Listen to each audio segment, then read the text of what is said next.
Well, good morning, everybody. And let me say a couple of notes of appreciation. First of all, to the Prime Minister of Pakistan and to Field Marshal Munir, who were both incredible hosts. And whatever shortcomings in the negotiation, it wasn't because of the Pakistanis, who did an amazing job and really tried to help us and the Iranians bridge the gap and get to a deal. We have been at it now for 21 hours, and we've had a number of substantive discussions with the Iranians. That's the good news. The bad news is that we have not reached an agreement, and I think that's bad news for Iran much more than it's bad news for the United States of America. So we go back to the United States having not come to an agreement.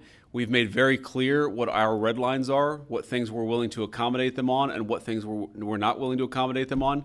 And we've made that as clear as we possibly could, and they have chosen not to accept our terms. Questions? Sir, Nick Robertson from CNN. Precisely what have they rejected here? Can you help us understand it a little bit? Well, I won't go into all the details because I don't want to negotiate in public after we negotiated for 21 hours in private. But the simple fact is that we need to see an affirmative commitment that they will not seek a nuclear weapon, and they will not seek the tools that would enable them to quickly achieve a nuclear weapon. That is the core goal of the President of the United States, and that's what we've tried to achieve through these negotiations. Again, their nuclear program, such as it is, the enrichment facilities that they had before, they've been destroyed. But the simple question is, do we see a fundamental commitment of will for the Iranians not to develop a nuclear weapon, not just now, not just 2 years from now, but for the long term? We haven't seen that yet. We hope that we will.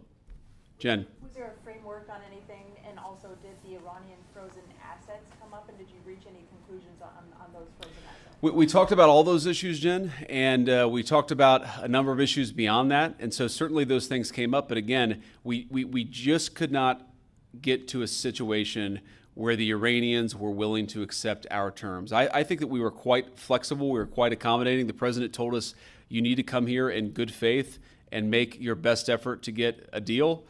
We did that. And unfortunately, we weren't able to make any headway. Preston.